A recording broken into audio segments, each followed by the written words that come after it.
Heckyl came from Power Rangers Super Dino Charge. Dino Charge in general is really considered the best Neo Saban show that they had. Personally, I think it's one of the best shows. It's definitely in my top 10 at least. But one reason why Dino Charge is actually really important to the lore of Power Rangers is that they establish something very important. There is a sort of discharge when the Power Ranger powers are formed that is the dark energy, sort of the equivalent to all the light, and it all tends to focus itself in one major object or one alternate weapon of some sort. Now, we've seen some things that you could kind of infer that might be sort of the same idea. My personal theory is the Quasar Sabers in Power Rangers Lost Galaxy. We have the Savage Sword, which is another sword, which it's never really said they're connected, but the Savage Sword is majorly powerful. It can overtake the Power Ranger Quasar Sabers very easily. I mean, resulting in a Ranger actually being killed. But in both instances, like the Dark Energem, they seem to be incredibly powerful. Heckyl actually has a long history with the Dark Energem. He made contact with it when he was on Sentai 6 and his planet was being destroyed. This created an alternate ego called Snide. Now, Heckyl is sort of a play on words, of course, Jekyll and Hyde put together. So that's where that comes from. It kind of shows you what the character is supposed to be. But the Dark Energem poisoned his mind. He wasn't a bad guy before this, but it started twisting it, and him and Snide went on a rampage, destroying several galaxies. Now, eventually, he was caught by the bounty hunter Sledge, and he was put into captivity. He was actually separated throughout the whole first season in his own cell because he was so dangerous that he just feared that he would maybe destroy all the other villains that he was trying to turn in for money. In Super Dino Charge, Heckyl becomes the main villain of the season. He takes over Sledge's ship, and you can see just how savage he really is. He's in captivity with all these other villains, and one of them tries to run away, and he just guns them down right there without any sort of remorse. That's pretty jacked up, man. Now, eventually, Heckyl and Snide get separated through a certain type of machine. The Dark Energem shows back up with Lord Arcanon, who's the one who destroyed Sentai 6, and Heckyl goes on to help the Power Rangers and save the day. In the finale of the show, Heckyl actually becomes a keeper of the Dark Energem. Kind of makes you immortal, I would say. Keeper in the show, he's like lives forever. So I'm assuming that Heckyl is now this kind of immortal, has some sort of connection to the morphing grid, like Sentinel Knight or something. I don't know for sure. But the Energems are incredibly powerful and can do amazing things. That's why everybody wants their hands on them. Makes sense to me. But one thing they can do is travel through time and go to different dimensions, and it sends everybody back to their own dimension, including the people like Ivan and Koda can go back to their time, and now Heckyl can go back before Sentai 6 was destroyed and save it, and Zenowing comes with him, the Silver Ranger. Cut, print, there's the show. Wow, that was great. But fans were actually really disappointed because in the Japanese show, there was this evil ranger, and we never got to see it be used. And it seemed like we'll never see it because, you know, it got bought by Hasbro, and what do they care about some old show? Of course, we know that's not true, though, because in Cosmic Fury, we're seeing that the Dark Ranger is going to be in it, which is amazing. I'm so excited to see him return. The last time we saw Heckyl was in 2016, so this is crazy that all these years later, he's coming back and we get to see him in action. Now, some people might be confused because they never really showed him becoming a Ranger, and maybe they'll have some great story that they explain.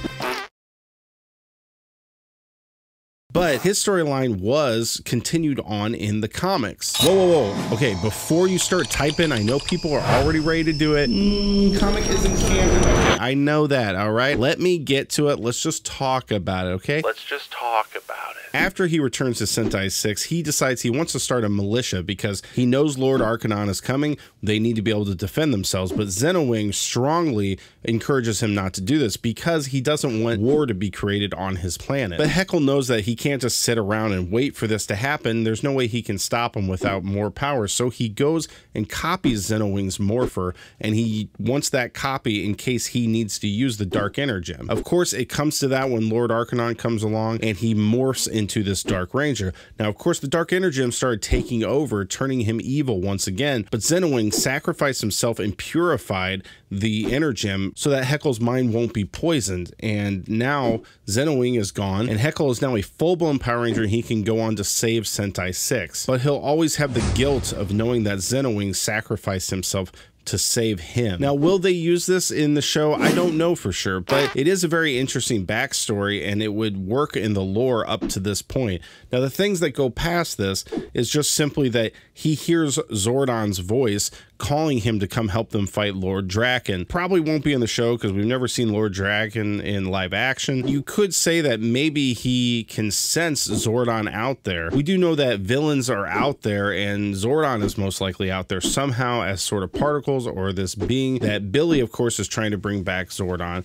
But maybe Heckyl can somehow sense Zordon, and maybe that's what brings him to Billy, or brings him to the Power Rangers and helps them and encourages him to help them. I'm so excited to see Ryan Carter return to Power Rangers before it leaves New Zealand. It's awesome that he's going to be in it. He studied at the Actor Center in 2011 to 2013, all the way in Australia. He got an advanced diploma in the performing arts. He did a lot of theater work in 2013. Of course, he did Super Dino Charge in 2016. He immediately went on to Shortland Street and did 48 episodes on that show. And then he did a lot of various other shows. He did do a theater production called Red Speedo in 2017, which is a whole entire theater production where he had to be in only a Speedo.